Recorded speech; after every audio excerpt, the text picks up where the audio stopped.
Hey guys, and welcome to a new video. So today I wanted to talk to you guys about some weapons in TF2 that Valve have completely ruined with nerfs. Now, there's probably like one or two on the list that I don't think Valve have ruined with nerfs. I think maybe made them more balanced, more fair, which is the point of nerfing a weapon. You're trying to make it more fair, but a lot of these guns just kind of suck now, or weapons, I guess, because some of them aren't guns, but you just wouldn't use them anymore, really, because they're that bad now, which, you know, is really sad.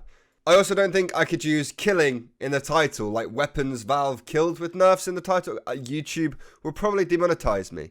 Starting this off, I wanted to talk about the Sandman. They basically completely removed the bonk effect from this gun, which was the point of the weapon up until they removed it. That was literally its main feature. That is what it did. That is why people used it. And now they've taken all the fun out of it. All you do when you hit people is you slow them down for a bit. That doesn't feel anywhere near as satisfying as bonking an enemy from really far away. And if you say it like that, it sounds unfair. But I don't think it was that unfair. If you didn't want to get hit by a baseball, just duck. There was nothing better in TF2 than hitting a Sandman from across the map, throwing a flying guillotine, and also connecting that. I would always get one of the two. Maybe if I was lucky, like I'd hit the Sandman thing, then because I was aiming where they're running at normal speed, I throw the cleaver way past their face. But it felt amazing when you hit them. And I don't think there's anything still that satisfying other than maybe market gardening in this game anymore.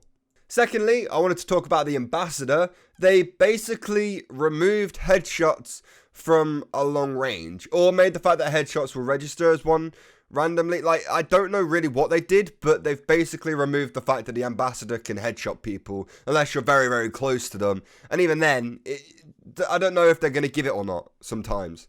I miss running around as Spy, playing Gun Spy with this gun and hitting headshots. I know it's probably not the best way to play Spy. All of you people who play Spy a lot, I don't care.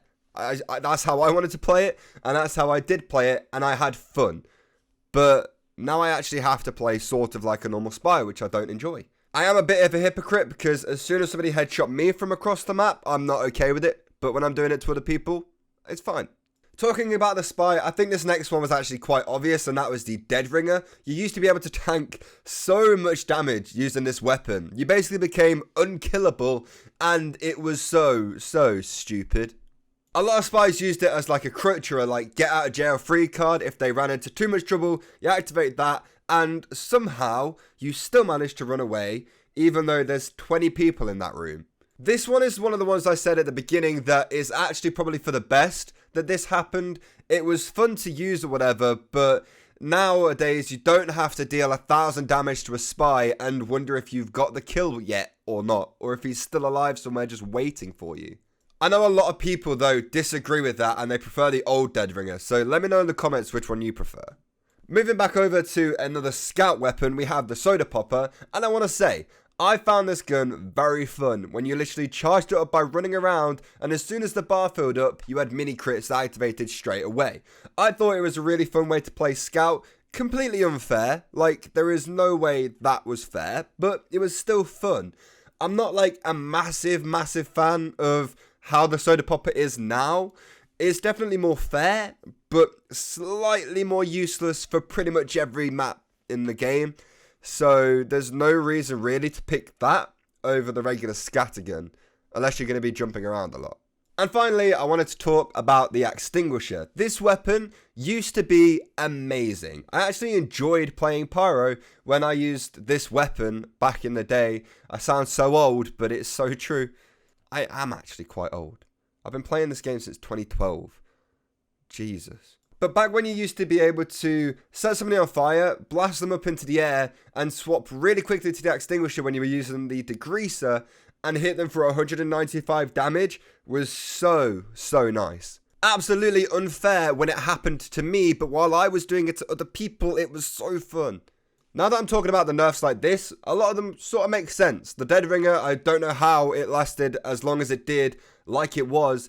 The Soda Popper, it made sense to change it, but I didn't like it. My only problem with some of the nerfs is that it absolutely kills combo play of weapons in the game. Like, you may as well not use a weapon combo for some classes anymore because it doesn't make sense to.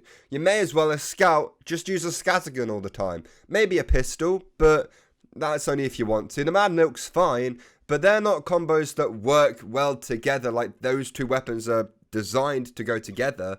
That's like just weapons that are the best for that slot. I don't know if that made any sense, but like the Sandman and Guillotine, it almost felt like you had to use the two of them together, which I really liked. You didn't have to, obviously, you could use the Sandman with anything, and I did do it, but having that combination there to use, I thought added a lot of depth to the game, and I really enjoyed it. And when a lot of the pyro stuff started getting nerfed with the extinguisher and the degreaser and all that, so you couldn't really do it properly anymore, that also kind of sucked, because you had to have some skill to pull that off, and I feel like that's something that you should just be able to learn to do.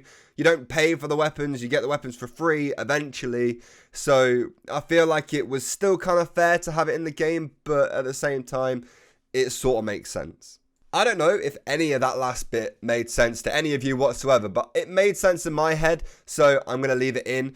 But anyway, that is going to do it for the video, guys. I hope you did enjoy it. If you did, please make sure you like the video to let me know that you enjoyed it. And also, if you're new around here, make sure you subscribe to the channel as well. I'm giving away a Killer's Kabuto with kilowatt effect on it when we hit 60k subs. So yeah, start subscribing. And with that, thank you all so much for watching. Again, I hope you did enjoy it, and I'll see you all next time. Goodbye.